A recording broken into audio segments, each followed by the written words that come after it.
Un nuevo vídeo en el canal donde te explico lo que debes saber sobre el disco intervertebral. Quiero que a grandes rasgos tengas la idea de que tenemos nuestra columna, nos pongamos en que estamos hablando de vértebra L4, L5, por lo tanto el disco es L4, L5. No sé si sabías esto, pero así funciona.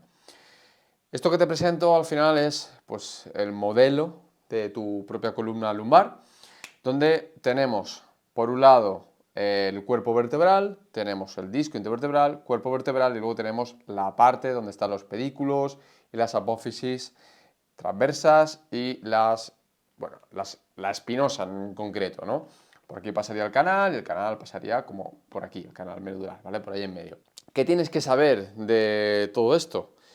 Que tanto el cuerpo vertebral como el disco intervertebral absorben carga, amortiguan la carga que recibe la columna, una carga que es positiva, la propia gravedad, cuando nos movemos.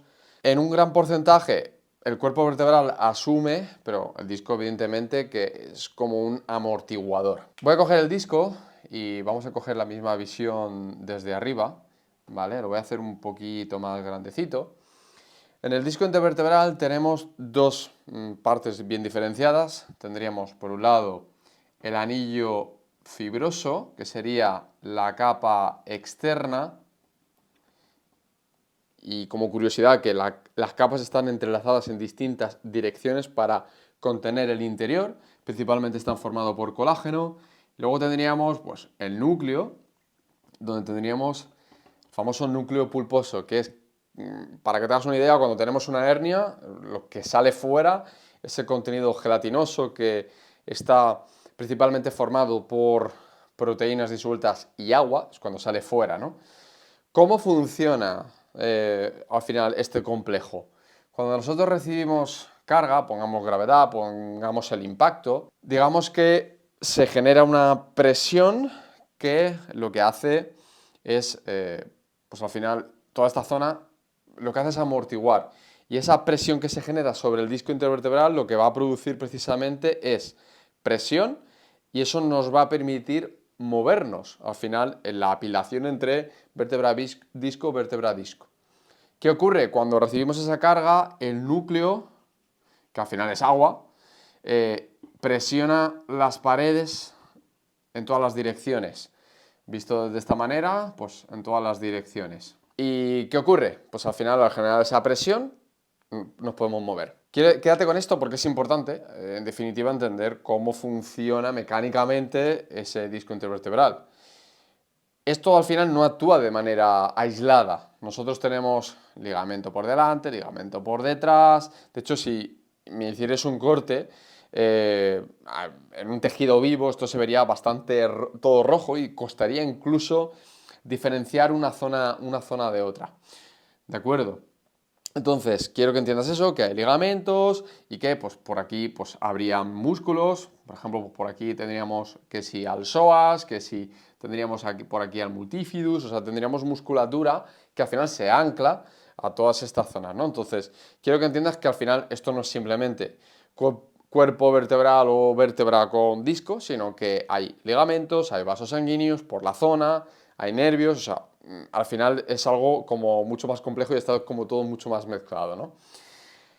Ahora que quiero que entiendas una cosa, y esto es importante para entender al final al disco intervertebral y entender cosas posteriores que voy a explicar, y es que cuando nosotros recibimos esta carga, principalmente lo que vamos a conseguir es alimento para ese disco intervertebral.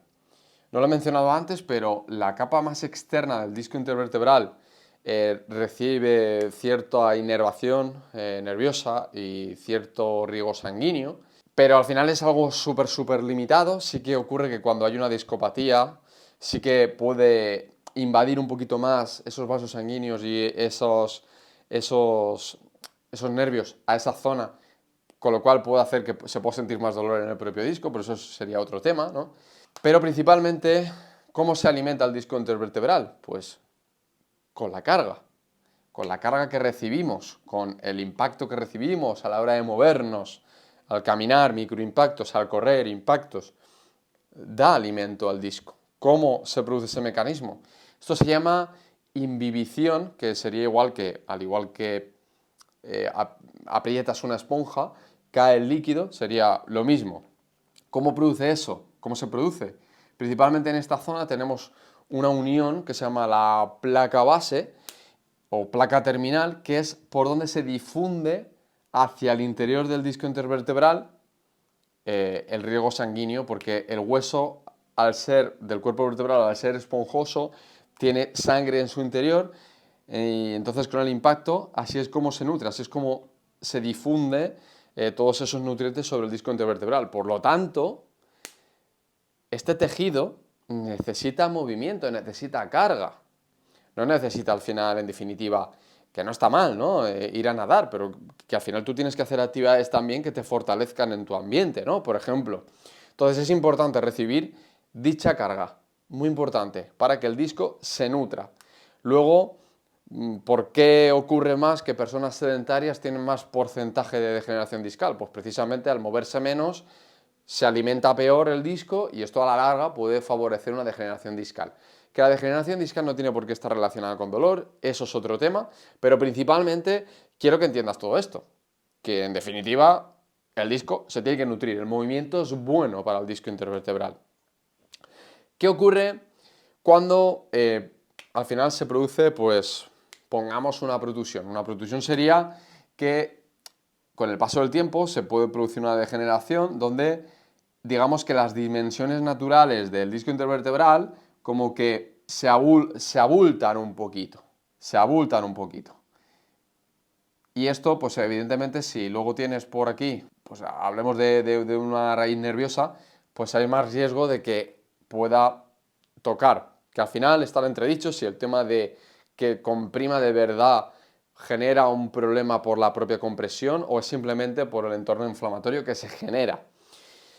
Entonces, quiero que te quede claro que esto sería en el caso de una protusión y en el caso de una hernia discal es por literalmente que el núcleo pulposo sale fuera, por lo tanto, al haber más contenido fuera de los límites del disco intervertebral es mucho más probable que tenga contacto con raíz nerviosa y que se pueda producir, entre otras cosas, un dolor radicular, famosa ciática o ciatalgia. ¿De acuerdo? Entonces, al final, lo que ocurre también con este disco intervertebral es que con el paso del tiempo, y esto es algo perfectamente normal y que está relacionado con el envejecimiento, ese disco al final se pueda desgastar, romper, como queramos llamarlo, pasa de ser un disco normal a un disco degenerado, un disco con una discopatía. Entonces, esto no siempre puede generar dolor, pero sí que es cierto que al final es preferiblemente tener un disco sano que un disco no sano. Por lo tanto, ¿qué te quiero comentar con todo esto? Que cuando nosotros tenemos una discopatía, evidentemente puede haber un mayor contacto en esa zona dañada, en ese nervio, y por lo tanto puede producirse ese famoso dolor radicular. Más probable a una hernia más potente, porque entraríamos en distintas etapas, ¿no? Tú puedes tener una degeneración discal, una deshidratación discal, puede haber un ligero abultamiento, una protusión que es un abultamiento un poquito más potente, una hernia discal extruida que ya ha salido fuera, un secuestro cuando ya se ha desparramado incluso el núcleo por el canal raquídeo. En todos estos casos, evidentemente, a más intensa es la hernia, más probabilidades de que pueda causar problemas de dolor, problemas de incapacidad. Pero, ¿qué ocurre?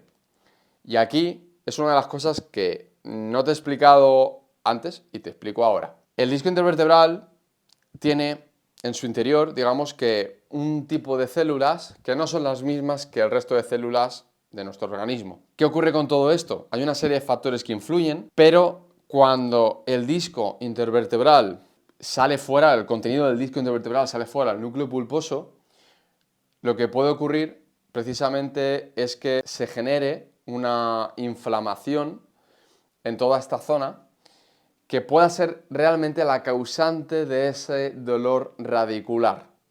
No solo por la posible compresión, que esto está pues, un poquito en entredicho, sino que esto genera un entorno neurotóxico.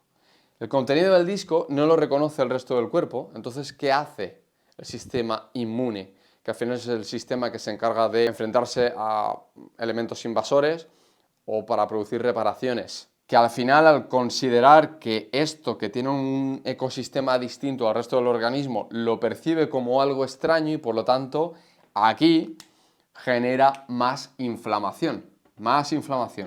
Ya se cree que esa inflamación genera un entorno neurotóxico que puede, de cierto modo, irritar el nervio. Y eso es finalmente quizá la teoría más aceptada en estos casos.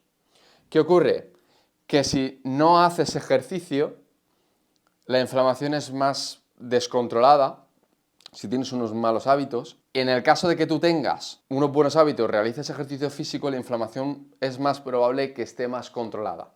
Si esa inflamación está un poquito más controlada, ocurre una cosa, aparte de que tienes menos tiempo, el problema, se inicia un proceso de reabsorción discal.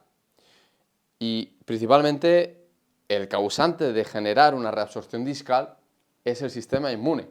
No hay ningún ejercicio mágico que haga que se reabsorba, es simplemente el hecho de entrenar. Entonces, si tú entrenas, favoreces esa reabsorción discal. Y curioso, si no lo sabes, es que dentro de las discopatías, que he comentado algunas de ellas antes, a peor es la situación, es decir, si tienes una hernia secuestrada, en el 96% de los casos se puede reabsorber. Si es una hernia normal, en torno al 70%, y si es una protusión, en torno al 40%. ¿Por qué ocurre esto? Porque hay menos contenido del interior fuera para que el sistema inmune lo detecte. Por lo tanto, a más cantidad del disco fuera, mucho más probable que el sistema inmune actúe para reabsorber.